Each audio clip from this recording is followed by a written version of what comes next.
Hello नमस्कार दोस्तों, एक बार फिर से स्वागत है हमारे इस YouTube channel Osho edu centre में। तो आज की इस न्यू वीडियो में आप लोग का एक बार फिर से स्वागत है। यहाँ पर आप लोग को जैसे कि पता है कि बिहार एसएससी का सेट कर रहे हैं हम लोग, और यहाँ पर आप लोग को 75 जीके जैसे आज फिर से बताने वाला हूँ। यहाँ पर सिर्फ 75 जीके जीएस ही नहीं, आप लोग को इतना सारा कंटेंट मिलेगा कि आप लोग का एग्जाम बहुत अच्छी तरीके से क्लियर हो जाएगा। यहाँ पर आप लोग को एक क्वेश्चन के साथ बहुत सारा एक्स्ट्रा नॉलेज भी मिलने वाला है, और जो कंटेंट यहाँ पर मिलेगा बहुत अच्छा कंटेंट मिलेगा। और क्या कर सकते हैं कि एग्जाम क्वालिफाई करने के लिए ये वीडियो आप लोग देख सकते हैं। बहुत अच्छे तरीके से ये आपको क्वालिफाई करने के लायक आप लोग को जीके जीएस का तैयारी मतलब करा देंगे यहाँ पर। तो यहाँ पर सिर्फ हम लोग जीके जीएस नहीं करेंगे, मैथ रीजनिंग का तो आप लोग को पीडीएफ के थ्रू प्रोवाइड कर दिया जाएगा ग्रुप में, टेलीग्राम ग्रुप ज्वाइन कर लीजिएगा। और उसके बाद आप लोग सोल्व कर लीजिएगा मैथ रीजनिंग, क्योंकि मैथ रीजनिंग यहाँ पर हम नहीं सोल्व कर सकते, उसका अलग से वीडियो बनाना पड़ेगा। और 25 क्वेश्चन करना, सिर्फ मैथ का 25 क्वेश्चन रहता है और 50 क्वेश्चन आप लोग को रीजनिंग का रहता है। तो 75 क्वेश्चन एक सेट में करना मुश्किल हो जाता है, क्योंकि वहाँ पर सोल्व को हमको सॉल्यूशन करके समझाना भी पड़ेगा। सिर्फ सॉल्यूशन करके हमको दिखाना ही नहीं ना, सिर्फ आप लोग को समझाना भी पड़ेगा। तो वो बहुत कम समय में नहीं हो सकता है, क्योंकि लगभग 4-5 सवाल बताने में हमको लगभग आधा घंटा लग जाएगा समझाने के चक्कर में। तो इसके लिए यहाँ पर वो नहीं कर सकता हूँ, और आप लोग कहीं और से पढ़ लीजिए, या फिर जो बना दूंगा यहाँ पर सॉल्यूशन भेज दूंगा पीडीएफ के थ्रू, वो आप लोग देख लीजिएगा और बनाइएगा। तो फिलहाल हम लोग अपना प्रश्न की ओर बढ़ते हैं, और जो हम लोग यहाँ 75 जी के जैसे करने वाले उनमें बहुत इंपॉर्टेंट से आज क्वेश्चन है, और कंटेंट भी यहाँ पर भारी भरकम मिलने वाला है। तो चलिए हम लोग बिना टाइम गवाए प्रश्न देखना स्टार्ट करते हैं। तो हमारा यहाँ पर फर्स्ट प्रश्न यहाँ आप लोग को दिख रहा होगा, इंपॉर्टेंट प्रश्न है कि कहा है कि एमनेस्टी इंटरनेशनल निम्नलिखित में से किससे संबंधित है। तो एमनेस्टी इंटरनेशनल जो है हमारा वो किससे संबंधित है ये बताना है। यहाँ पर 4 ऑप्शन दिया गया अपना। पहला ऑप्शन है खाद्य संहिता, दूसरा मानवाधिकार, तीसरा ऑप्शन है शिक्षा, चौथा ऑप्शन है कानून न्याय, कानून व न्याय। तब लोग बता दूं कि एमनेस्टी इंटरनेशनल जो है इसका स्थापना क्या हुआ, गठन जो हुआ था वो जुलाई 1961 ईस्वी में हुआ था। ये आप लोग याद रखिएगा। एमनेस्टी इंटरनेशनल का जो गठन हुआ था वो जुलाई 1961 ईस्वी में इसका गठन हो गया था एमनेस्टी इंटरनेशनल का। और ये जो गठन हुआ था ये हुआ था लंदन में। याद रखिएगा आप लोग कि लंदन में जो इसका गठन हुआ था किसका, एमनेस्टी इंटरनेशनल का। और ये जो संबंधित है ये मानवाधिकार से संबंधित है। इसका right answer option number B हो जाएगा। और बात करें हम लोग और ये गठन करने वाले कौन थे, तो याद रखिए आप लोग गठन करने वाले थे पीटर बेनेसन एवं फिलिप जेम्स। तो ये 2 नाम है, इसे आप लोग को यहाँ लिख देता हूँ, जो कि इसका गठन किया गया था, किसके द्वारा किया गया था। तो इसका नाम याद रखिए आप लोग, पीटर बेनेसन एंड फिलिप जेम्स। ये 2 व्यक्ति ने मिलकर जो इसका गठन किया था एमनेस्टी इंटरनेशनल का, चूंकि जुलाई 1961 ईस्वी में लंदन में किया गया था। इतना आप लोग याद रखिएगा इस प्रश्न से। अगला प्रश्न यहाँ पर है प्रश्न संख्या 2। इसमें पूछा जा रहा है कि योकोहामा रणनीति निम्नलिखित में से किससे संबंधित है। तो आप लोग बता दूं दोस्तों कि योकोहामा रणनीति जो एक जापान का एक शहर है योकोहामा, उससे संबंधित है। तो योकोहामा रणनीति जो ये जापान में एक स्थित शहर है योकोहामा, उससे संबंधित है। और यहाँ पर जो हमारा इस संबंधित किससे है तो पूछा जा रहा है। तो यहाँ पर 4 ऑप्शन है, ओजोन परत संरक्षण से, शरणार्थी समस्या से, आपदा प्रबंधन से, और वैश्विक भूखमरी को दूर करने से। तो योकोहामा रणनीति जो शुरुआत हुआ था इसका जो बनाया गया था, ये बनाया गया था 1994 ईस्वी में। याद रखिए आप लोग 1994 ईस्वी में ये बनाया गया था। और योकोहामा रणनीति जो संबंधित है वो संबंधित है आपदा प्रबंधन से। इसका right answer option number C हो जाएगा। तो 2 का right answer option number C हो जाएगा, इसे भी आप लोग याद रख लीजिएगा। अगला प्रश्न यहाँ पर है, इंपॉर्टेंट प्रश्न है कि बीज बचाओ आंदोलन का संबंध किस राज्य से है। तो बीज बचाओ आंदोलन का संबंध जो है वो उत्तराखंड राज्य से। इसका right answer option number B हो जाएगा।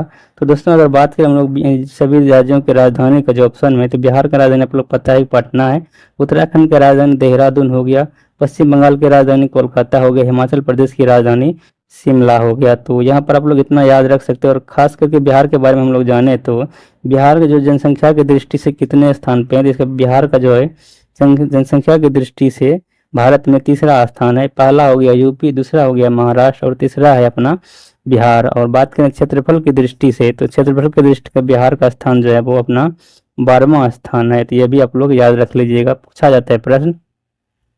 अगला प्रश्न यहाँ पर प्रश्न संख्या 4। इसमें पूछा जा रहा है आप लोग प्रश्न संख्या 4 में कि अंतर्राष्ट्रीय मुद्रा कोष की स्थापना किस वर्ष हुई थी? तो आप लोग बता दूं दोस्तों, अंतर्राष्ट्रीय मुद्रा कोष जिसे हम लोग शॉर्ट में बोलते हैं IMF, इंटरनेशनल मॉनेटरी फंड बोलते हैं इसको इंग्लिश में। और बता दें इसका स्थापना जो किया गया था वो, इसका IMF एंड एक होता है विश्व बैंक जिसको हम लोग बोलते हैं वर्ल्ड बैंक। तो IMF और विश्व बैंक दोनों को एक साथ ही स्थापना हुआ था ब्रेटन वुड्स सम्मेलन से। इसे याद रखिए आप लोग, ब्रेटन वुड्स सम्मेलन से दोनों का स्थापना एक साथ ही हुआ था और ये हुआ था 1944 ईस्वी में। तो याद रखिए आप लोग दोस्तों की जो IMF मतलब अंतर्राष्ट्रीय मुद्रा कोष और विश्व बैंक दोनों का स्थापना 1944 ईस्वी में ब्रेटन वुड्स सम्मेलन के द्वारा हुआ था। और इसे आप लोग याद रखिएगा कि IMF और विश्व बैंक को जुड़वा बहन के नाम से भी जानते हैं। तो IMF और विश्व बैंक को जुड़वा बैंक के नाम से भी, जुड़वा बहन के नाम से जानते हैं, ये भी आप लोग याद रखिएगा। और इसका जो स्थापना हो जाएगा वो 1944 ईस्वी, राइट आंसर हो जाएगा ऑप्शन नंबर डी। नेक्स्ट प्रश्न यहाँ पर प्रश्न संख्या 5, ज्ञानपीठ पुरस्कार पाने वाली प्रथम महिला भारतीय महिला कौन थी? तो याद रखिए आप लोग, यहाँ पर 4 ऑप्शन दिया, आशापूर्णा देवी, श्रीमती इंदिरा गांधी, विजय लक्ष्मी पंडित और कामिनी राय है। तो ज्ञानपीठ पुरस्कार पाने वाले प्रथम भारतीय महिला जो थी वो थी आशापूर्णा देवी। इसका right answer option number A हो जाएगा। और बात करें यहाँ पर श्रीमती इंदिरा गांधी, तो श्रीमती इंदिरा गांधी आप लोग को पता है कि भारत की प्रथम महिला प्रधानमंत्री बनी है, श्रीमती इंदिरा गांधी ही थी। और विजया लक्ष्मी पंडित जो हमारा विजय लक्ष्मी पंडित जी है, इसे आप लोग याद रखिएगा, ये जो है ये जो भारत के प्रथम प्रधानमंत्री बने थे पंडित जवाहरलाल नेहरू जी, उसी की बहन है विजया लक्ष्मी पंडित था। तो यूएनओ का प्रथम महिला भारतीय राजदूत जो थी यही थी विजया लक्ष्मी पंडित। और ये कौन थी? तो ये उसकी बहन थी पंडित जवाहरलाल नेहरू जी का, याद रखिए आप लोग। और बात करें हम लोग, जो आशापूर्णा देवी को ज्ञानपीठ पुरस्कार मिला था, जो प्रथम महिला है आशापूर्णा देवी, इसको मिला था किस भाषा के लिए मिला था? तो याद रखिए आप लोग, इसको मिला था बंगाली भाषा के लिए। किस भाषा के लिए? बंगाली भाषा के लिए इसको मिला था। अगर बात करें हम लोग पुरुष में कि पुरुष में ज्ञानपीठ पुरस्कार पाने वाले प्रथम भारतीय पुरुष कौन था? तो याद रखिए आप लोग, वो था जी शंकर कुरूप। कौन था? जी शंकर कुरूप था। और इसको जो मिला था किस भाषा के लिए मिला था? इसको मलयालम भाषा के लिए ज्ञानपीठ पुरस्कार मिला था, ये भी आप लोग याद रख लीजिएगा। अगले प्रश्न हम लोग बढ़ते हैं। अगला प्रश्न यहाँ पर 6 नंबर प्रश्न की मुद्रा अवमूल्यन का परिणाम होता है। तो मुद्रा अवमूल्यन का परिणाम क्या होता है? तो इसका निर्यात में वृद्धि होता है और भुगतान संतुलन में सुधार होता है। तो दोस्तों आप लोग याद रखिएगा कि जो यहाँ पर मुद्रा अवमूल्यन है, इसका परिणाम जो होता है वो निर्यात में वृद्धि हो जाता है और भुगतान में संतुलन होता है। तो मुद्रा अवमूल्यन का मतलब सबसे पहले समझ लीजिए कि जो हमारे देश का जो वस्तुओं का मूल्य है उसमें क्या करते हैं हम लोग, कमी कर देते हैं। मतलब जब हम लोग वस्तुओं की मूल्य कमी कर देंगे तो विदेशी जो आदमी होता है, जो कंपनियां होता है, वो ज़्यादा मात्रा में हमारा जो सामान है वो खरीदेगा, क्योंकि कम दाम में हम लोग बेच रहे हैं। तो इससे क्या होता है कि निर्यात में वृद्धि होगा, मतलब अपने देश से दूसरा देश में सामान ज़्यादा जाएगा और भुगतान संतुलन में भी सुधार आएगा। तो ये मुद्रा अवमूल्यन का परिणाम होता है। तो आप लोग ये भी याद रखिएगा कि अब तक जो भारत में, स्वतंत्र भारत में अब तक कितने बार मुद्रा का अवमूल्यन हुआ है, मुद्रा अवमूल्यन हो चुका है भारत में अब तक 3 बार। तो कब कब हुआ है? तो ये भी आप लोग याद रखिएगा। तो एक बार 1949 ईस्वी में हुआ है, फिर याद रखिए आप लोग 1966 ईस्वी में हुआ है, और फिर हुआ है 1991 ईस्वी में। तो अब तक 3 बार जो है मुद्रा अवमूल्यन हुआ है भारत में। और स्वतंत्रता के बाद ये कौन कौन सा वर्ष है ये आप लोग याद रख लीजिएगा, 1949 ईस्वी, 1966 ईस्वी एंड 1991 ईस्वी। नेक्स्ट प्रश्न यहाँ पर है प्रश्न संख्या 7। इसमें आप लोग को पूछा जा रहा है प्रश्न संख्या 7 में कि सर्व शिक्षा अभियान के तहत केंद्र और राज्यों के मध्य वित्तीय व्यवस्था को किस अनुपात में विभाजित किया गया है?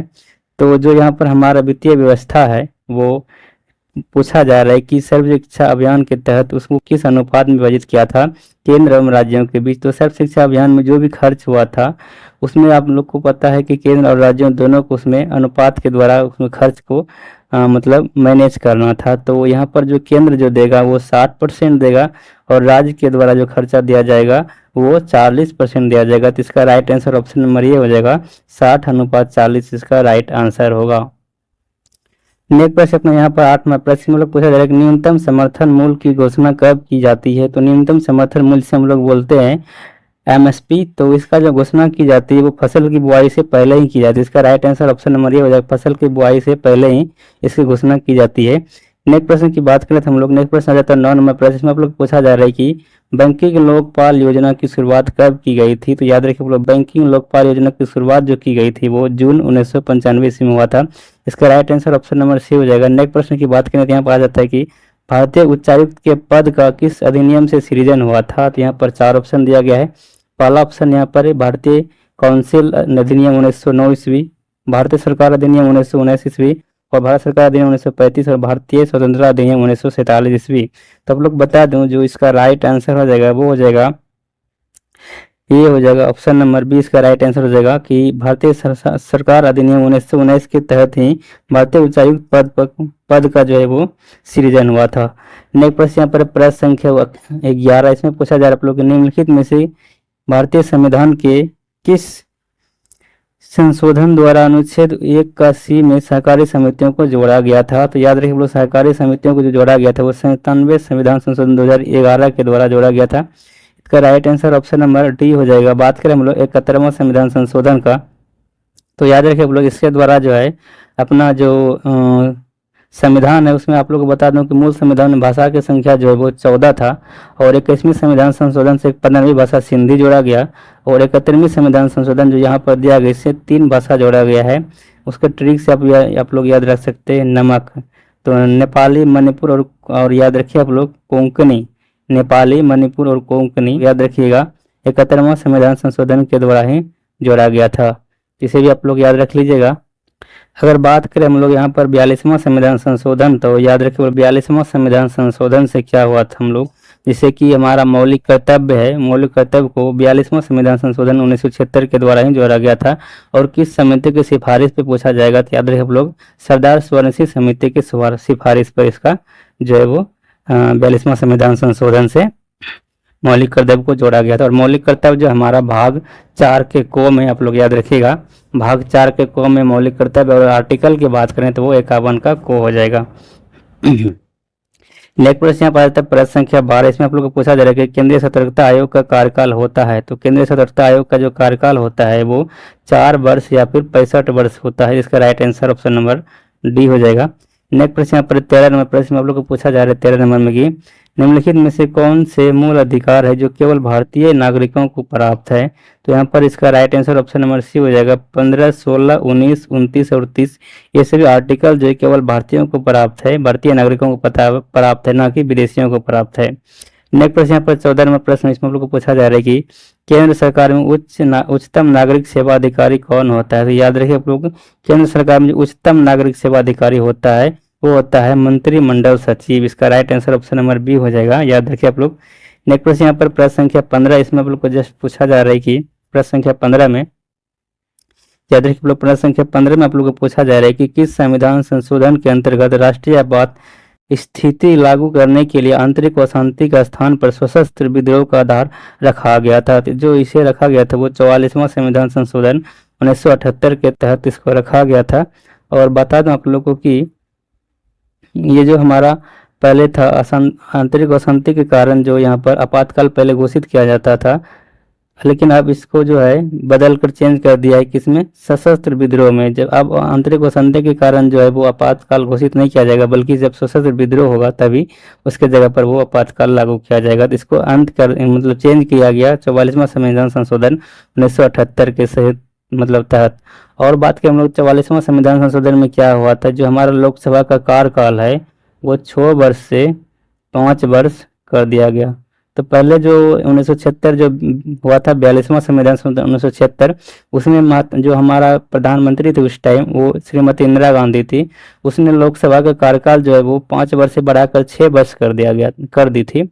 लेकिन उसके बाद जो प्रधानमंत्री मोरारजी देसाई बने, जो कि 44वां संविधान संशोधन किया, उसमें उसने फिर क्या किया, 6 वर्ष से घटाकर 5 वर्ष कर दिया लोकसभा के कार्यकाल। तो इसे आप लोग याद रखिएगा। तो यहाँ पर 42वां संविधान संशोधन जिसके द्वारा आप लोग जस्ट अभी पढ़े कि मौलिक कर्तव्य को जोड़ा गया है, जो कि सरदार स्वर्ण सिंह समिति की सिफारिश पर था। और 52वां संविधान संशोधन से आप लोग को पता है कि अनुसूचित 10 को जोड़ा गया है।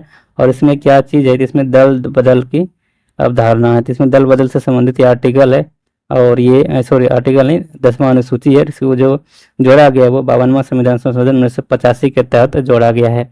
अगला प्रश्न यहाँ पर आ जाता है अपना 16 नंबर प्रश्न इसमें आप लोग को पूछा जा रहा है 16 नंबर प्रश्न में कि सभी राज्यों के लिए उच्च न्यायालय की व्यवस्था होगी संविधान के किस अनुच्छेद में यह वर्णित है। तो जो हमारा हाई कोर्ट होता है उच्च न्यायालय, उसका जो संविधान में जो जिक्र है वो आर्टिकल 214 में है। इसका right answer option number B हो जाएगा, आर्टिकल 214 हाई कोर्ट का इसमें मतलब जानकारी मिलता है। और बात करें हम लोग सुप्रीम कोर्ट जिसको हम लोग बोलते हैं उच्चतम न्यायालय, तो उसका जो जिक्र है वो आर्टिकल 124 में है। किसका? तो हो जाएगा सुप्रीम कोर्ट का। और बात करें हम लोग यहाँ पर अनुच्छेद 226 था, तो आप लोग को पता है कि मतलब हाई कोर्ट जो हमारा यहाँ पर है, हाई कोर्ट जिसको हम लोग उच्च न्यायालय बोलते हैं, ये जो रिट जारी करता है 5 प्रकार का रिट जारी, वो अनुच्छेद 226 के तहत ही जारी करते हैं। और बात करें हम लोग यहाँ पर अनुच्छेद जो सुप्रीम कोर्ट हमारा है, सुप्रीम कोर्ट जो रिट जारी करते हैं वो किस आर्टिकल के तहत करता है, तो वो याद रखिए आर्टिकल 32 के तहत सुप्रीम कोर्ट जो है वो रिट जारी करते हैं, वो 5 प्रकार की रिट जारी करते हैं। अब बात करें हम लोग अनुच्छेद 213 का, तो आप लोग याद रखिएगा हाई कोर्ट जो हमारा है जिसको हम लोग बोलते हैं उच्च न्यायालय, ये हाई कोर्ट जो क्या करते हैं अध्यादेश जारी करता है वो आर्टिकल 213 के तहत, और सुप्रीम कोर्ट जो अध्यादेश जारी करते हैं वो आर्टिकल 123 के तहत जारी करते हैं। तो यहाँ पर हम आप लोग को बहुत सारा कंटेंट इसमें मिल गया होगा। तो हम लोग नेक्स्ट वीडियो को सॉरी नेक्स्ट क्वेश्चन की ओर बढ़ेंगे। तो नेक्स्ट प्रश्न अपना यहाँ पर आ जाता है प्रश्न संख्या 17, और इसमें आप लोग को पूछा जा रहा है प्रश्न संख्या 17 में देखिए इंपॉर्टेंट क्वेश्चन है कि गंगा की सहायक नदियां नीचे वर्णित है, इनमें से कौन सी नदियां उत्तर की ओर प्रभावित होती है। तो कौन सी नदियां जो उत्तर की ओर प्रभावित होती है बताना है। तो यहाँ पर 4 ऑप्शन है, कोसी हो गया, घाघरा हो गया, सोन हो गया और गंडक हो गया। तो आप लोग बता दें दोस्तों कि गंगा की सहायक नदी जो कि यहाँ पर सभी गंगा की सहायक नदियां ही है, उत्तर की ओर बहने वाली में एकमात्र प्रवाहित नदी है वो ऑप्शन नंबर सी सोन नदी। तो सोन नदी आप लोग याद रखिएगा वो उत्तर की ओर प्रवाहित होती है, और सभी जो यहाँ पर नदी कोसी घाघरा गंडक ये सभी दक्षिण की ओर प्रवाहित होती है। अब बात करें हम लोग सोन नदी का, तो ये सोन नदी हमारा है ये उत्तर की ओर बहने वाली सबसे बड़ी नदी है सोन नदी, ये भी आप लोग याद रख लीजिएगा। और हमारा कोसी जो होता है वो बिहार का शोक कहलाता है कोसी नदी। और बात करें हम लोग पश्चिम बंगाल का शोक जो होता है वो हम लोग किस नदी को बोलते हैं, तो वो दामोदर नदी को बोलते हैं पश्चिम बंगाल का शोक। और एक आप लोग याद रखिए ओडिशा का शोक किस नदी को बोलते हैं, ओडिशा का शोक महानदी को बोलते हैं। अगला प्रश्न यहाँ पर प्रश्न संख्या 18, इसमें पूछा जा रहा है आप लोग नेशनल रिमोट सेंसिंग एजेंसी कहाँ स्थित है। तो याद रखिएगा दोस्तों नेशनल रिमोट सेंसिंग एजेंसी जो स्थित है वो हैदराबाद में स्थित है। इसका right answer option number B हो जाएगा। नेक्स्ट प्रश्न पर प्रश्न संख्या 19, इसमें आप लोग पूछा जा रहा है कि म्यांमार के साथ भारत के कितने राज्यों की सीमा साझा करता है। तो याद रखिए म्यांमार जो हमारा यहाँ पर है वो जो हमारा भारत का मानचित्र है उसके सबसे पूर्व में स्थित जो जस्ट देश हमारा यहाँ पर वो म्यांमार स्थित है, उससे जो कितने राज्यों की सीमा साझा करती है। याद रखिए लोग इसे 4 देशों के सीमा 4 राज्यों की सीमा साझा करते हैं। वो कौन कौन सा राज्य है जिसे आप लोग एक ट्रिक के द्वारा याद रख सकते हैं। देखिए यहाँ पर एक ऊपर से एक क्रम से लिख रहा हूँ सभी राज्यों का नाम जो कि म्यांमार से मतलब सीमा साझा करती है, इसे आप लोग इस ट्रिक से याद रखिएगा। अरुण को नागमणि मिला, अरुण को नागमणि मिला, इस ट्रिक से आप लोग याद रख सकते हैं। और ये भी आप लोग क्रम से याद रख सकते हैं, ऊपर से नीचे राज्यों के क्रम भी याद रख सकते हैं। और इसमें जो म्यांमार को जो टच कर रहे हैं सभी राज्य वो भी याद रख सकते हैं। तो अरुण से आप लोग याद रखिएगा अरुणाचल प्रदेश हो गया, फिर नाग से याद रखिएगा नागालैंड हो गया, मनीष हो गया मणिपुर, फिर मिला से मिजोरम। तो ये चारों राज्य जो है हमारा ये म्यांमार के साथ सीमा साझा करती है। इसका right answer option number C हो जाएगा 4। अगला प्रश्न यहाँ पर प्रश्न संख्या 20, इसमें आप लोग को मिलान करना है। पूछा जा रहा है कि कौन सा सुमेलित नहीं है। तो शिवकेला दिर्रा जो कि हिमाचल प्रदेश में ये सही है, इसे आप लोग ट्रिक से याद रखिएगा। शिवकेला को याद रखिएगा छिपकली, छिपकली कहाँ रहता है तो याद रखिएगा वो लोग हिमालय पर छिपकली रहती है। तो हिमालय पर क्या रहता है बड़ी छिपकली रहती है, तो याद रखिए वो लोग बड़ी छिपकली मतलब हो गया क्या बड़ा लोचा दर्रा, बड़ा लोचा दर्रा भी कहाँ है हिमाचल प्रदेश में ही है, ये भी आप लोग याद रखिएगा। और याद रखिए बॉमडिला, तो बॉमडिला जो हमारा ये अरुणाचल प्रदेश में है याद रखिएगा। और नाथुला दर्रा जो ये मेघालय ये गलत दिया गया है, जो जिला जलप्रपात जो हमारा दर्रा है ये जम्मू कश्मीर में स्थित, ये भी सही है। और बात करें हम लोग यहाँ पर जो नाथुला दर्रा है ये कहाँ स्थित है, ये सिक्किम में स्थित है ना कि मेघालय में, ये गलत दिया गया था इसके लिए इसका right answer option number C हो जाएगा। अगला प्रश्न यहाँ पर प्रश्न संख्या 21 इसमें हम लोग पूछा जा रहा है कि निम्नलिखित में से कौन सी एक नदी पश्चिम की ओर बहने वाली नदी नहीं है। तो पश्चिम की ओर बहने वाली कौन सी नदी, यहाँ पर 4 ऑप्शन है, पेरियार नदी, भरतपुजा नदी, पंबा नदी और ताम्रपर्णी नदी। ये 4 नदी दिया है आप लोग को ऑप्शन में। तो आप लोग को बता रहे हैं दोस्तों कि जो हमारे भारत में बहुत सारी नदियां बहती है, उनमें से जो नदियां अरब सागर में गिरती है, जिससे कि अरब सागर आप लोग पता है कि भारत के पश्चिम दिशा में अरब सागर, ये हम मान लेते हैं ये हमारा एक भारत का मानचित्र है। इधर जो अरब सागर है पश्चिम दिशा में, वहां पर जो नदियां गिरती है वो एस्चुरी का निर्माण करती है। क्या चीज़ का निर्माण करती है, तो एस्चुरी का निर्माण करती है। अरब सागर में जो नदियां गिरती है वो एस्चुरी का निर्माण करती है। और जो नदियां यहाँ पर बंगाल की खाड़ी में, इधर बंगाल की खाड़ी में जो गिरती है नदियां, वो डेल्टा का निर्माण करती है। तो डेल्टा इस प्रकार का होता है। तो डेल्टा का निर्माण कब करेगी, बंगाल की खाड़ी में जो नदियां गिरेगी वो, और जो नदियां यहाँ पर अरब सागर में गिरेगी वो एस्चुरी का निर्माण करेगी। तो यहाँ पर कौन कौन सी नदियां आप लोगों को दिख रहा होगा कि कौन सी नदियां जो है वो पश्चिम की ओर बहने वाले। तो पश्चिम की ओर बहने वाले नदियां जो है वो आप लोग याद रखिएगा, बहुत सारा नदी है, जैसे कि हो गया अपना नर्मदा हो गया, ताप्ती नदी हो गया, लूनी हो गया, माही नदी हो गया, फिर आप लोग याद रख सकते हैं पेरियार नदी हो गया, पंबा हो गया और भरतपुजा हो गया। ये सभी नदियां जो वो पश्चिम की ओर बहने वाली नदियां हैं। और बात करें हम लोग पूरब की ओर बहने वाली नदियां, तो ज़्यादातर नदियां जो है जो भारत में वो पूरब की ओर बहने वाली ही नदियां हैं, जैसे कि अपना कृष्णा नदी हो गया, फिर याद रखिएगा आप लोग महानदी हो गया, फिर याद रखिए गोदावरी हो गया। ये सभी जो है पूरब की ओर बहने वाली नदियां हैं और ये सभी कहाँ गिरती हैं, बंगाल के खाड़ी में गिरती है। तो हमारा यहाँ पर प्रश्न था कि कौन सी नदियाँ जो है वो पश्चिम की ओर बहने वाली नहीं है। तो हमारा पश्चिम की ओर बहने वाली नदियाँ पेरियार है, भरतपुजा भी है और पंबा भी है। लेकिन ताम्रपर्णी नदी जो ये पश्चिम की ओर ना बहकर ये किधर बहती है, ये पूरब की ओर बहती है। तो इसका right answer option number D हो जाएगा। ताम्रपर्णी नदी पूरब की ओर बहने वाली, मतलब बंगाल की खाड़ी में गिरने वाली नदियां हैं। इसका right answer option number D हो जाएगा। अगला प्रश्न यहाँ पर प्रश्न संख्या 22 की निम्नलिखित कथनों में से कौन सही नहीं है। यहाँ पर पूछा जा रहा है कि कौन सही नहीं है। तो काली मृदा को काले मिट्टी को स्थानीय भाषा में रेगुर कहा जाता है, ये बात सही है। क्रेब्स के अनुसार रेगुर मिट्टी अनिवार्य रूप से एक परिपक्व मिट्टी है, ये भी सही है।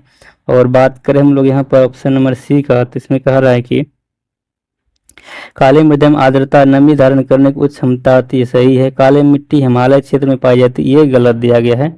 तो जो हमारा काली मिट्टी है जिसे हम लोग रेगुर मिट्टी भी बोलते हैं। और बात करें हम लोग यहाँ पर जो हमारा रेगुर मिट्टी, इसमें क्या चीज़ का उत्पादन सर्वाधिक होता है काली मिट्टी में, तो वो कपास की जो उत्पादकता होता है वो सर्वाधिक उत्पादन जो कपास का होता है वो किसमें होता है, वो काली मिट्टी में ही होता है।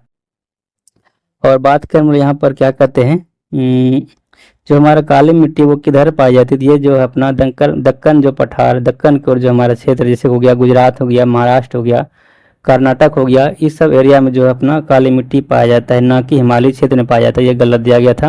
अगला प्रश्न यहाँ पर 23 नंबर प्रश्न में लोग पूछा जा रहा है 23 नंबर में कि भारत के निम्नलिखित में से किस राज्य में सर्वाधिक वन आच्छादित है। तो सर्वाधिक वन आच्छादित जो प्रदेश है अपना वो मध्य प्रदेश है। इसका right answer option number C हो जाएगा। अगला प्रश्न यहाँ पर 24 नंबर प्रश्न, इसमें लोग पूछा जा रहा है कि परमाणु में कक्षों को भरने के क्रम नियंत्रित होता है, तो किसके द्वारा नियंत्रित होता है, याद रखें आप लोग, ये अफवाहों के सिद्धांत के द्वारा नियंत्रित होता है।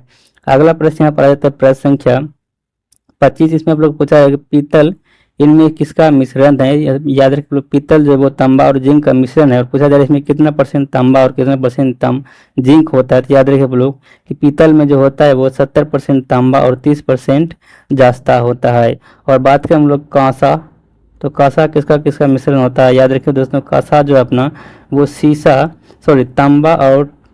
तांबा प्लस टीन, तो तांबा प्लस टीन मतलब Cu प्लस आसन को मिलाने से जो बनता है वो कांसा बनता है। और बात करें यहाँ पर इसमें तांबा जो पाया जाता है वो 88% होता है कांसा में, और 12% जो अपना वो टीन होता है कांसा में। और ये याद रखिए आप लोग सोल्डर, जिसको हम लोग टाका बोलते हैं, टाका जो है वो मिश्रण किसका किसका है, तो याद रखिए आप लोग ये शीशा प्लस टीन को जब हम लोग मिलाते हैं तो वो सोल्डर बनता है। और इसमें जो परसेंटेज होता है वो 65% आप लोग याद रखिएगा शीशा पाया जाता है, और टीन जो है अपना वो 35% पाया जाता है। तो यहाँ पर हम लोग 3 चीज़ का मिश्रण पढ़े, एक तो पीतल पढ़ ली जिसमें कि 70% आप लोग का तांबा होता है और 30% हो गया जस्ता। फिर कांसा के बाद हम लोग पढ़े तो कांसा में 88% तांबा होता है और 12% टीन होता है। टाका में हम लोग पढ़े कि शीशा जो है वो 65% होता है और टीन जो है हमारा वो 35% होता है। तो अगला प्रश्न यहाँ पर प्रश्न संख्या 26, इसमें पूछा जा रहा है प्रश्न संख्या 26 में कि जल अपघटन में ऊर्जा किस रूप में उत्पन्न होती है। तो याद रख लो, जल अपघटन में ऊर्जा उत्पन्न होती है वो किस रूप में होता है। तो यहाँ पर आपको याद रखिएगा कि ऊर्जा जो उत्पन्न होती है जल अपघटन वो उष्मा के रूप में मतलब उत्पन्न होती है। इसका right answer option number B हो जाएगा, उष्मा के रूप में। अगला प्रश्न यहाँ पर 27 नंबर प्रश्न, और इसमें आप लोग को पूछा जा रहा है 70 नंबर प्रश्न में कि खीरे को काट कर यदि नमक डाला जाए तो निम्न में से किसके कारण पानी निकलता है। तो याद रखिए आप लोग, ये जो निकलता है वो परासरण के कारण निकलता है। इसका right answer option number C हो जाएगा।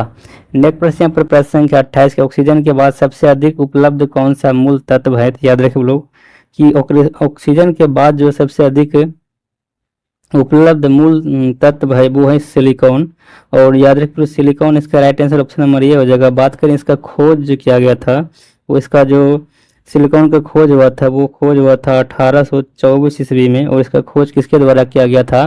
तो याद रखिए इसका खोज जो किया गया था वो बर्जिलियस के द्वारा किया गया था 1824 ईस्वी में। किसके द्वारा, बर्जिलियस के द्वारा। ये भी यहाँ पर लिख देता हूँ, बर्जिलियस। आप लोग बर्जिलियस का नाम सुने होंगे बहुत बार। तो बर्जिलियस के द्वारा ही इसका जो हमारा सिलिकॉन का खोज किया गया था। और बात करें हम लोग जो हमारा जो बहुत सारे तत्व पढ़ते हैं पीरियोडिक टेबल में, उसमें जो संकेत देखते हैं जैसे कि हाइड्रोजन का संकेत H होता है, तो इसका जो ये सिंबल जो दिया गया, इसका सुझाव जो दिया गया वो किसके द्वारा सुझाव दिया गया था। कि ये इसी के द्वारा किया गया था, बर्जिलियस के द्वारा ही ये सुझाव दिया गया था सिंबल का। जो बहुत सारे तत्वों का सिंबल होता है जैसे कि नाइट्रोजन का N हो गया, ऑक्सीजन का O हो गया, इसका जो सुझाव दिया गया था वो बर्जिलियस के द्वारा ही दिया गया था। अगला प्रश्न यहाँ पर प्रश्न संख्या 29 में आप लोग पूछा जाएगा कि पारे का साधारणतया तापमापी यंत्रों में उपयोग होता है। तो इस क्योंकि इसका विशेषता क्या है। तो पारे का हम लोग जो तापमापी यंत्रों के रूप में प्रयोग करते हैं क्योंकि इसमें जो क्या होता है उच्च उसमें प्रसार होता है। तो इसका right answer option number C हो जाएगा। उच्च उसमें प्रसार के कारण ही हम लोग पारे का जो साधारणतया उपयोग करते हैं किसमें, तापमापी यंत्र में करते हैं। अगला प्रश्न की बात करें हम लोग यहाँ पर, नेक्स्ट प्रश्न है कि निम्नलिखित कथनों पर विचार कीजिए। कठोर जल उपयुक्त नहीं है, किस लिए उपयुक्त नहीं है यहाँ पर बताना है। तो पीने के लिए उपयुक्त नहीं है, भी सही है। साबुन के कपड़े साबुन से कपड़े धोने के लिए भी सही है, क्योंकि साबुन से अगर कपड़े धोएंगे तो झाग ही नहीं बनाएगा कठोर जल। और बात करें बॉयलर्स के प्रयोग के लिए, तो ये भी इसमें भी हम लोग उपयुक्त नहीं कर सकते, ये भी सही है। और फसल की सिंचाई के लिए ये उपयुक्त नहीं होता है ठोस जो हमारा जल होता है, कठोर जल। तो इसका right answer option number D हो जाएगा। 1 2 3 4 इनमें से कोई भी क्या है, उपयुक्त नहीं है कठोर जल के लिए। अगला प्रश्न पर प्रश्न संख्या 31, इसमें पूछा जा रहा है आप लोग को कि वनस्पति तेल से वनस्पति घी निकालने में प्रयुक्त होने वाली गैस कौन सी है। तो याद रहे आप लोग, वनस्पति तेल से जो हम लोग वनस्पति घी निकालते हैं वो हाइड्रोजनीकरण विधि के द्वारा निकालता है। और यहाँ पर इसका जो उपयुक्त होने वाला जो गैस है वो हो जाएगा हाइड्रोजन गैस। अगला प्रश्न यहाँ पर प्रश्न संख्या 32, इसमें हम लोग पूछा निम्नलिखित में से कौन सी एक वायुमंडल में अस्थायी गैस है। तो अस्थायी गैस जो वायुमंडल में वो है नाइट्रोजन। आप लोग को पता है नाइट्रोजन जो है वायुमंडल में वो 78% पाया जाता है, इसको जो अस्थायी गैस माना जाता है। अगला प्रश्न प्रश्न संख्या 33, इसमें हम लोग पूछा जा रहा है कि फूलों के अध्ययन को कहते हैं। तो फूलों के अध्ययन को हम लोग क्या कहते हैं, तो बोलते हैं एंथोलॉजी। याद रखिए लोग, एंथोलॉजी जो वो फूलों के अध्ययन को कहते हैं। इसका right answer option number B हो जाएगा। अगला प्रश्न पर प्रश्न संख्या 34 में अधिकांश कीट श्वसन कैसे करते हैं। तो याद रखिए लोग, अधिकांश कीट जो शोषण करते हैं वो वातक तंत्र से करते हैं। तो ऑप्शन नंबर डी प्रश्न का राइट आंसर हो जाएगा। नेक्स्ट प्रश्न यहाँ पर 35 नंबर प्रश्न हमारा यहाँ पर पूछा जा रहा है कि पौधों के कौन से भाग से हल्दी प्राप्त होती है। तो याद रखिए हल्दी जो हम लोग प्राप्त करते हैं, और या फिर आदि हो गया या फिर आलू हो गया, इस सबको हम लोग तना से प्राप्त करते हैं। इसका right answer option number B हो जाएगा, तना।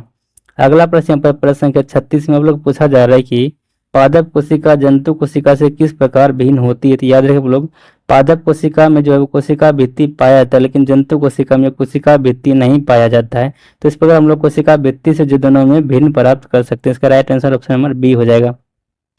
अगला प्रश्न पर 37 नंबर प्रश्न है, इसमें आप लोग पूछा जा रहा है कि जीवों में आनुवंशिक लक्षण जो संतान में ले जाते हैं वो किसके द्वारा ले जाते थे। आप लोग याद रखिए, एक क्रोमोसोम के द्वारा ले जाया जाता है। तो आप लोग पता है जैसे कि मनुष्य में जो क्रोमोसोम की संख्या होती है वो कितना होता है, 46 होता है क्रोमोसोम की संख्या, जिसको हम लोग बोलते हैं 23 जोड़े।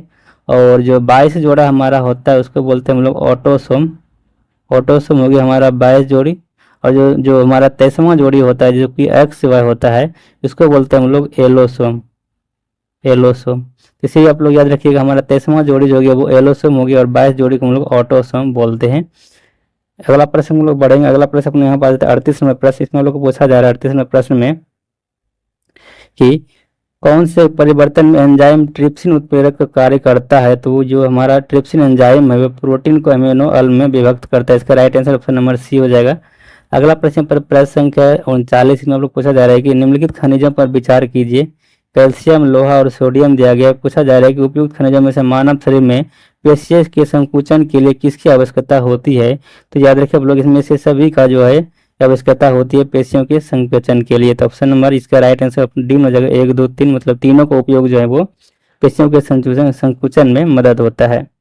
अगला प्रश्न पर प्रश्न संख्या 40, इसमें आप लोग पूछा जा रहा है कि मिलान करना है। पूछा जा रहा है यहाँ पर सूची 1 और सूची 2 को मिलान करना है। तो गोबर गैस जो हम लोग बोलते हैं, आप लोग को पता है गोबर गैस में क्या पाया जाता है? मीथेन पाया जाता है। और बात करें हम लोग कोल गैस, तो कोल गैस किसको बोलते हैं? तो यहाँ पर हमारा जो कोल गैस है वो H2 + CH4 + CO है। और प्रोड्यूसर गैस जो हमारा है वो CO + N2 है। और वाटर गैस जो हमारा है वो CO + H2 है। तो इम्पोर्टेंट हमारा वाटर गैस और प्रोड्यूसर गैस ये बार बार पूछा जाता है। वाटर गैस को CO + H2 बोलते हैं और प्रोड्यूसर गैस को CO + N2 पूछा जाता है। ये मिलान कर लीजिएगा आप लोग, उसके बाद जो राइट आंसर है वो टिक कर सकते हैं। अगला प्रश्न यहाँ पर प्रश्न संख्या 41 में आप लोग पूछा जा रहा है कि निम्नलिखित में से किस स्थिति के कारण दूध में मिठास आ जाती है? आप लोग पता है कि दूध में जो लैक्टोज अम्ल पाया जाता है, इसके कारण ही क्या होता है? दूध में मिठास आ जाती है। एक प्रकार का सुक्रोज पाया जाता है इसमें। इसका right answer option number B हो जाएगा, लैक्टोज।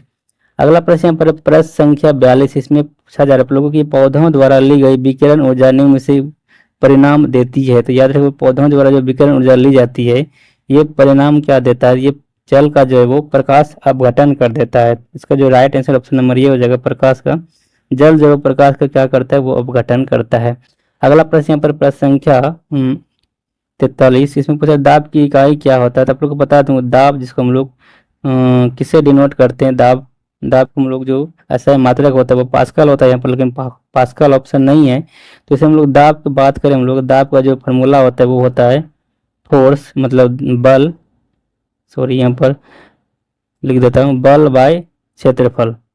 तो ये हमारा होता है दाब का जो है फॉर्मूला होता है बल बटे क्षेत्रफल, या फिर इसको हम बोलते हैं एफ बटे फोर्स बटे एरिया।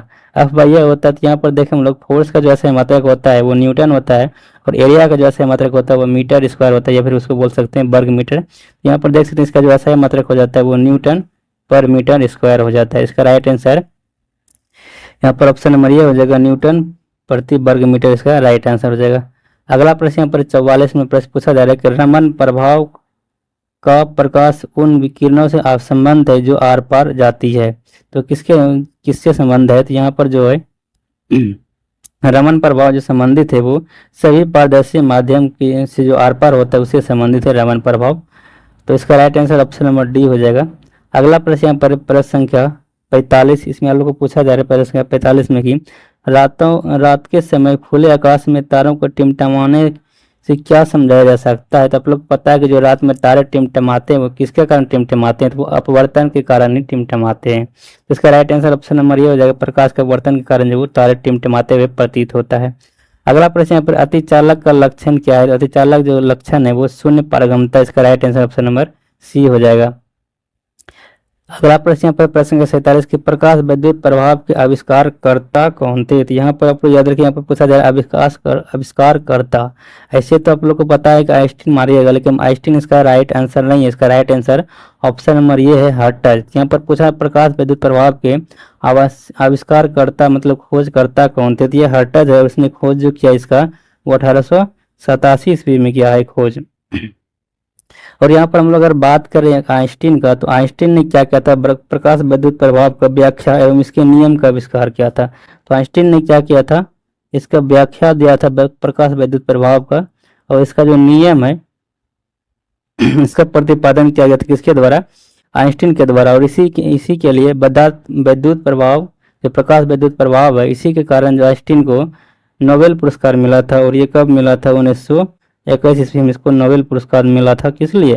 प्रकाश विद्युत प्रभाव की व्याख्या एवं नियम को आविष्कार के लिए। तो इसे भी आप लोग याद रख लीजिएगा। इसका राइट आंसर यहाँ फिलहाल यहाँ पर हो जाएगा हर्ट्ज, 1 नंबर। अगला प्रश्न पर प्रश्न संख्या 48, इसमें पूछा जा रहा है आप लोगों की इनमें से कौन सुमेलित नहीं, इनमें से कौन जो है वो सुमेलित नहीं है, ये बताना है। तो यहाँ पर हमारा जो ऑप्शन नंबर ये है, एनीमोमीटर वायु की चाल, ये सही है। आम मीटर विद्युत के द्वारा बताते, ये भी सही है। और बात करें हम लोग पायरोमीटर, तो ये उच्च ताप बताते, ये भी सही है। लेकिन जो हमारा टेक्योमीटर ये दावांतर बताते, ये गलत है। इसका right answer option number C हो जाएगा। अगला प्रश्न पर प्रश्न संख्या 49 में पूछा जा रहा है कि मध्य पाषाणिक प्रसंग में पशुपालन के प्रमाण कहाँ मिले हैं। तो याद रखिए पशुपालन जो प्रमाण मिले हैं मध्य पाषाणिक प्रसंग में वो आदमगढ़ में मिले हैं। इसका right answer option number C हो जाएगा। अगला प्रश्न पर प्रश्न संख्या 50 में आप लोग पूछा जा रहा है कि ऐतिहासिक स्रोत के रूप में उपलब्ध विश्व प्रसिद्ध कंधार के अभिलेख की लिपि क्या है। तो याद रखिए कंधार का अभिलेख जो लिपि है वो यूनानी और अरमाइक है। तो इसका right answer option number D हो जाएगा, यूनानी और अरमाइक। अगला प्रश्न पर प्रश्न संख्या 51 पूछा जा रहा है कि हड़प्पा सभ्यता के निम्नलिखित में से कौन सा स्थल सिंध क्षेत्र में अवस्थित है। सिंध जो कि आप लोग पता है पाकिस्तान में, उनमें से जो यहाँ पूछा जा रहा है कौन सा वहाँ पर स्थित है। तो हड़प्पा पे याद रखिए, हड़प्पा जब वो सिंध जो हमारा पाकिस्तान क्षेत्र में, पाकिस्तान में ही पाया जाता है। और मोहनजोदाड़ो की बात करें तो मोहनजोदाड़ो भी पाकिस्तान में ही पाया जाता है। और चंदहुदरो जो हमारे पाकिस्तान के एरिया में है। लेकिन सुरकोटदा की बात करें तो ये पाकिस्तान में न होकर हमारा गुजरात राज्य में है सुरकोटदा। तो इसका जो राइट आंसर हो जाएगा वो ऑप्शन नंबर डी हो जाएगा। 1, 2, 3 ये तीनों जो है वो सिंध क्षेत्र में अवस्थित है। इसका right answer option number D हो जाएगा। अगला प्रश्न पर प्रश्न संख्या 52 में पूछा जा रहा है कि निम्नलिखित में से कनिष्क के समकालीन कौन थे। तो आप लोग को बताया था हम एक ट्रिक की कनिष्क के समकालीन का जो विद्वान थे इसके लिए आप लोग एक ट्रिक बताए थे। तो याद रखिए वो लोग ट्रिक जो हमारा है वो है अश्व नाचे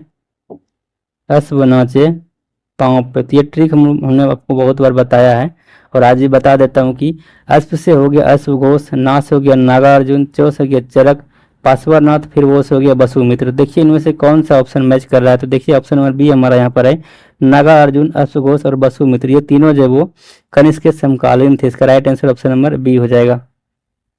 अगला प्रश्न पर है प्रश्न संख्या 53। इसमें पूछा है संस्कृत के महान कवि और नाटककार राजशेखर किस प्रतिहार वंश के किस प्रतिहार शासक के दरबार में रहता था। याद रखिएगा प्रतिहार शासक महिपाल है। महिपाल के जो है दरबार में ही नाटककार राजशेखर रहते थे। अगला प्रश्न यहाँ पर है प्रश्न संख्या 54। इसमें आप लोग को पूछा जा रहा है कि निम्नलिखित में से किसे मध्यकालीन भारत में तमिलनाडु पर शासन किया है। तो मध्यकालीन भारत में जो तमिलनाडु पर शासन किया वो चोल वंश के द्वारा किया। इसका right answer option number D हो जाएगा। अगले प्रश्न को हम लोग बढ़ेंगे तो अगला प्रश्न अपने यहाँ पर आ जाता है प्रश्न संख्या 55। इसमें आप लोग को पूछा जा रहा है प्रश्न संख्या 55 में तो कि यहाँ पूछा है कौन सा सुमेलित नहीं है ये बताना है। तो सुमेलित कौन सा नहीं है हम लोग देखें यहाँ पर जो हमारा ऑप्शन नंबर ये है। तो ऑप्शन नंबर ये में कह रहा है कि आरिज ए ममालिक। तो आरिज ए ममालिक सैन्य प्रधान है। तो ये तो सही है। आलिज ए ममालुक जो है वो क्या है, आरिज ए ममालिक जो हमारा सैन्य प्रधान है ये सही है। तो यहाँ पर नेक्स्ट जो ऑप्शन है अपना ऑप्शन बी हमारा यहाँ पर दीवान ये इंसा। तो दीवान ये इंसा जो हमारा ये भी सही है। पत्राचार का विभाग ये सही है। और अमीर ये कोई हमारा कृषि विभाग है ये भी सही है। लेकिन बात करें हम लोग दीवान ये बंदगान का तो ये विदेशी विभाग नहीं है, ये गलत दिया गया है। दीवान ये बंदगान जो हमारा ये एक गुलामों का विभाग है। किसका विभाग है, गुलामों का विभाग है। गुलामों का विभाग हमारा क्या है, दीवान ये बंदगान हमारा जो वो गुलामों का विभाग है। इसलिए यहाँ पर इसका right answer option number C हो जाएगा। दीवान ये बंदगान जो हमारे गुलामों का विभाग है ना कि विदेशी विभाग है। अगला प्रश्न पर प्रश्न संख्या 56। इसमें हम लोग पूछा जा रहा है मध्यकालीन किस शासक ने इस्लामी कानूनों की एक संहिता तैयार करवाई थी। तो इस्लामी कानूनों की एक संहिता तैयार करवाया गया था इस्लाम शाह के द्वारा जो कि शेरशाह सूरी का क्या था, शेरशाह सूरी का उत्तराधिकारी थे इस्लाम शाह। इसी के द्वारा इस्लामी कानूनों को एक संहिता तैयार करवाई गई थी। अगला प्रश्न पर प्रश्न संख्या 57। इसमें क्या कर रहा है कि आपको सही कालक्रम के अनुसार व्यवस्थित करना है। तो यहाँ पर जो अपना गवर्नर जनरल है और वायसराय है वो दिया गया है। तो इसको मिलान करना है। तो मिलान नहीं करना, क्या करना है इसको कालक्रम के अनुसार व्यवस्थित करना है। तो बात करूँ लॉर्ड कर्जन का, तो लॉर्ड कर्जन का जो कार्यकाल है तो सभी के कार्यकाल हम लोग सबसे पहले जान लेते हैं। अगर कार्यकाल जान लेंगे तो हम लोग कालक्रम के अनुसार इसको सजा सकते हैं। तो लॉर्ड कर्जन जो हमारा इसका जो कार्यकाल था वो याद रखिए लॉर्ड कर्जन का कार्यकाल 1899 से 1905 ईस्वी तक था। तो 1905 ईस्वी तक हो गया लॉर्ड कर्जन का कार्यकाल। बात करें हम लॉर्ड हार्डिंग का, तो लॉर्ड हार्डिंग का जो कार्यकाल था वो 1910 से लेकर 1916 तक था लॉर्ड हार्डिंग का कार्यकाल। और चैम्सफोर्ड का जो कार्यकाल था वो 1916 से लेकर 21 तक था। और लॉर्ड इरविन का कार्यकाल आप लोग को पता है कि 1931 में इरविन समझौता हुआ था। तो वहाँ पर इसका ये कार्यकाल 1931 के बाद था। तो यहाँ पर देख सकते हैं इसको कार्यकाल के अनुसार अगर हम लोग सजाएं तो लॉर्ड कर्जन आ जाएगा सबसे पहले, तो लॉर्ड कर्जन हो जाएगा, तो हमारा यहाँ पर 1 हो जाएगा। इसको एडिट किया गया, ऑप्शन गलत दिया गया था, तो 1 हो जाएगा सबसे पहले। फिर हमारा लॉर्ड हार्डिंग आ जाएगा 1910 में, फिर 3 आ जाएगा। फिर हमारा जो यहाँ पर है लॉर्ड चेम्सफोर्ड आ जाएगा 2, फिर लॉर्ड इरविन हो जाएगा 4। तो ये इसका जो क्रम हो जाएगा वो 1 3 2 4 इसका राइट आंसर होगा। अगला प्रश्न यहाँ पर प्रश्न संख्या 58, इसमें लोग पूछा जा रहा है कि इबादत खाना के संबंध में निम्नलिखित कथनों पर विचार कीजिए। तो इबादत खाना क्या था ये बताना है। तो ऑप्शन नंबर ये, इसका स्थापना 1575 ईस्वी में की गई थी, ये सही है। यह लाल किले में स्थित है, ये गलत है। इसका शाब्दिक अर्थ प्रार्थना कक्ष होता है, ये सही है। इसका right answer option number B हो जाएगा। 1 और 3 सही है, लेकिन जो हमारा 2 कथन है वो गलत दिया गया है। अगला प्रश्न यहाँ पर प्रश्न संख्या 59 की अखिल भारतीय प्रश्न संख्या 59 है कि अखिल भारतीय ट्रेड यूनियन का कांग्रेस का गठन किस वर्ष किया गया था। तो याद रखिए लोग, अखिल भारतीय ट्रेड यूनियन का जो स्थापना किया गया था ये किया गया था 1920 ईस्वी में, और ये किसके द्वारा किया गया था। तो याद रखिए लोग, एएनएम जोशी के द्वारा किया गया था। एएनएम जोशी के द्वारा जो इसका गठन किया गया था 1920 ईस्वी में। अंतर्राष्ट्रीय अखिल भारतीय ट्रेड यूनियन का गठन किया गया था 1920 ईस्वी में। अखिल भारतीय ट्रेड यूनियन का किसके द्वारा, एएनएम जोशी के द्वारा। अगला प्रश्न पर प्रश्न संख्या 60, इसमें हम लोग पूछा जा रहा है प्रश्न संख्या 60 में कि निम्नलिखित में से कौन सुमेलित नहीं है। तो एशियाटिक सोसाइटी ऑफ बंगाल का स्थापना जो है वो विलियम जोन्स के द्वारा किया गया, ये सही है। यंग बंगाल का स्थापना हेनरी विवियन डिरोजियो के द्वारा किया गया, ये भी सही है। और जो हमारा लैंड होल्डर सोसाइटी का स्थापना द्वारकानाथ टैगोर के द्वारा किया, ये भी सही है। लेकिन बात करें हम लोग पुनः सार्वजनिक सभा का गठन का, तो पुनः सार्वजनिक सभा का गठन जो केशव चंद्र सेन के द्वारा न करके ये किया गया था एमजी रानाडे के द्वारा। याद रखिए हम लोग, एमजी रानाडे के द्वारा जो यहाँ पर हमारा पुनः सार्वजनिक सभा का गठन किया गया था। इसका राइट आंसर हो जाएगा ऑप्शन नंबर डी, यहाँ पर सुमेलित नहीं था। और बात करें हम लोग केशव चंद्र सेन का, तो केशव चंद्र सेन के द्वारा जो स्थापना किया गया था वो भारतीय सुधार संघ का स्थापना किया गया था। अगला प्रश्न पर प्रश्न का 61 के सर्वाधिक जैव विविधता कहाँ पाई जाती है। याद रखिए सर्वाधिक जैव विविधता पाई जाती है वो उष्ण कटिबंधीय वर्षा वनों में पाई जाती है। इसका राइट आंसर ऑप्शन नंबर ये हो जाएगा। नेक्स्ट प्रश्न यहाँ पर 62 नंबर प्रश्न, इसमें लोग पूछा जा रहा है कि सुपोषित जीवों की कार्बन और ऊर्जा की आवश्यकताएं किसके द्वारा पूरी होती है। तो ये जो पूरी होती है वो प्रकाश संश्लेषण के द्वारा होता है। इसका राइट आंसर ऑप्शन नंबर ये हो जाएगा। नेक्स्ट प्रश्न पर प्रश्न संख्या 63, इसमें लोग पूछा जा रहा है कि सर्वाधिक अस्थायी पारिस्थितिक तंत्र निम्नलिखित में से कौन है। तो याद रखिए लोग, सर्वाधिक जो अस्थायी पारिस्थितिक तंत्र है वो महासागर। इसका right answer option number C हो जाएगा। नेक्स्ट प्रश्न की बात करें यहाँ पर 64 नंबर प्रश्न आ जाता है। इसमें पूछा जा रहा है कि मानव गतिविधियों से परिवर्तित पर्यावरण कहलाता है। तो मानव गतिविधियों से परिवर्तित पर्यावरण जो है वो कहलाता है एंथ्रोपोजेनिक पर्यावरण कहलाता है। इसका right answer option number B हो जाएगा। नेक्स्ट प्रश्न पर प्रश्न संख्या 65 है कि निम्नलिखित में से कौन सा देश अफ्रीका महाद्वीप में अवस्थित नहीं है। तो आपको याद रखिए यहाँ पर जो गुयाना हमारा देश है अफ्रीका महादेश में स्थित ना कि ये साउथ अमेरिका में स्थित है। कहाँ स्थित है, साउथ अमेरिका में स्थित है। इसका right answer option number B हो जाएगा। नेक्स्ट प्रश्न यहाँ पर प्रश्न संख्या 66 की मार्च 2024 में कौन सा देश नाटो का 32वां आधिकारिक सदस्य बन गया। तो नाटो का जो 32वां सदस्य बन गया वो स्वीडन बन गया है। इसका राइट आंसर ऑप्शन ये हो जाएगा। फिनलैंड जो हमारा था वो 31वां सदस्य था। अगला प्रश्न यहाँ पर प्रश्न संख्या 67 में पूछा जा रहा है कि मार्च 2024 में किस राज्य में विधवा पुनर्विवाह प्रोत्साहन योजना शुरू की गई है। ये शुरू की गई झारखंड में। इसका right answer option number B हो जाएगा। नेक्स्ट प्रश्न यहाँ पर 68 नंबर प्रश्न है कि 68 नंबर की चंद्रयान 3 रोवर पर लगे लेजर प्रेरित ब्रेकडाउन स्पेक्ट्रोस्कोपी का उपकरण का उद्देश्य क्या है। तो इसका उद्देश्य जो था वो तीव्र लेजर पल्स उपयोग करके चंद्र मिट्टी संरचना का विश्लेषण करना इसका उद्देश्य। तो इसका right answer option number C हो जाएगा। नेक्स्ट प्रश्न को हम लोग बढ़ते हैं। नेक्स्ट प्रश्न पर प्रश्न संख्या 69 है। इसमें हम लोग पूछा जा रहा है कि made in India from independence to emergency पुस्तक के लेखक कौन है। इसका जो लेखक है वो अमिताभ कांत जी। इसका right answer option number C हो जाएगा। अगला प्रश्न पर प्रश्न संख्या 70 के भारत सरकार द्वारा अक्टूबर 2023 में इजराइल हमास युद्ध क्षेत्र में नागरिकों को स्वदेश लाने के लिए कौन सा अभियान चलाया। यह अभियान ऑपरेशन अजय जो है वो इजराइल से जो अपना नागरिक था उसको वहां से लाने के लिए चलाया गया था, ऑपरेशन अजय। और बात करें ऑपरेशन करुणा जो ये म्यांमार का हेल्प के लिए किया गया था। और बात करें यहाँ जो म्यांमार में कौन सा आया था चक्रवात याद रखें लोग। म्यांमार में जो चक्रवात आया था वो कौन सा चक्रवात था, आप लोग कमेंट बताइएगा कि इसमें म्यांमार में जो चक्रवात आया था वो कौन सा चक्रवात आया था। और बात करें हम लोग यहाँ पर ऑपरेशन दोस्त, ऑपरेशन दोस्त जो है हमारा वो तुर्की और जो हमारा सीरिया देश है वहाँ से जो है लोगों को लाने के लिए ऑपरेशन दोस्त जो तुर्की और सीरिया में जो क्या हुआ था, जो क्या कहते हैं भूकंप आया था, इसीलिए इसको मदद करने के लिए ऑपरेशन दोस्त चलाया गया था। नेक्स्ट क्वेश्चन यहाँ पर है ऑप्शन नंबर डी, और ये हमारा ऑप्शन नंबर डी में है ऑपरेशन सतर्क। तो ऑपरेशन सतर्क जो वो आरपीएफ के द्वारा चला गया था, आरपीएफ जो कि रेलवे पुलिस फोर्स है हमारा, इसके द्वारा चलाया गया था ऑपरेशन सतर्क। और ये किस लिए चलाया गया था तो याद रखिए आप लोग, ऑपरेशन सतर्क जो चलाया गया था वो तंबाकू एवं शराब की अवैध तस्करी के लिए चलाया गया था आरपीएफ के द्वारा। अगला प्रश्न पर प्रश्न 71 है कि बंगस वैली महोत्सव 2023 किस राज्य या केंद्र शासित प्रदेश में मनाया जाता है। तो ये जम्मू कश्मीर में मनाया जाता है, बंगस वैली महोत्सव 2023 में मनाया गया है। अगला प्रश्न पर प्रश्न संख्या 72 पूछा जाएगा वर्ष 2023 में चिकित्सा के क्षेत्र में नोबेल पुरस्कार किसे प्रदान किया गया है। तो वर्ष 2023 में चिकित्सा के क्षेत्र में जो नोबेल पुरस्कार दिया गया है वो कैटलिन कोरिको को दिया गया। इसका right answer option number D हो जाएगा। और जो जॉन पियरे अगस्टोनी जिसको भौतिकी का क्षेत्र में मिला है, भौतिकी के क्षेत्र में नोबेल पुरस्कार मिला पियरे अगस्टोनी को। और नरगिस मोहम्मदी जो हमारा है ये शांति के लिए नोबेल पुरस्कार मिला है नरगिस मोहम्मदी को।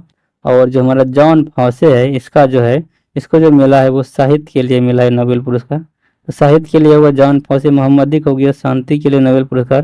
कैटलिन कोरिको का जस्ट पढ़े कि ये हो गया इसलिए इसको मिला है चिकित्सा के क्षेत्र में। पियरे अगस्टोनी जो हो गया ये भौतिकी के क्षेत्र में इसको मिला है। तो इतना आप लोग याद रखिएगा। नेक्स्ट प्रश्न हमारा यहाँ पर प्रश्न संख्या 73, इसमें लोग पूछा जा रहा है कि हाल ही में इंडस एक्स शिखर सम्मेलन का आयोजन कहाँ हुआ है। तो ये किया गया है दिल्ली में। इसका राइट आंसर ऑप्शन नंबर ये हो जाएगा। नेक्स्ट प्रश्न पर 74 में प्रश्न है कि प्रवासी पक्षियों के लिए COP14 की मेजबानी कौन करेगा। तो COP14 की मेजबानी जो वो उज्बेकिस्तान करेगा। इसका right answer option number D हो जाएगा। नेक्स्ट प्रश्न पर प्रश्न संख्या 75, इसमें पूछा जा रहा है कि हाल में पुरुषों के अंडर 19 विश्व कप क्रिकेट के विजेता कौन देश बना है। तो ये बना है ऑस्ट्रेलिया। इसका right answer option number B हो जाएगा। तो आशा करते हैं आप लोग को ये 75 क्वेश्चन बहुत अच्छे से समझ में आया और कंटेंट भी आप लोग को अच्छा लगा होगा, एक्स्ट्रा कंटेंट भी आप लोग को बहुत अच्छा लगा होगा। तो आज के लिए इतना ही, फिर मिलेंगे नेक्स्ट वीडियो में दोस्तों, तब तक के लिए बाय बाय।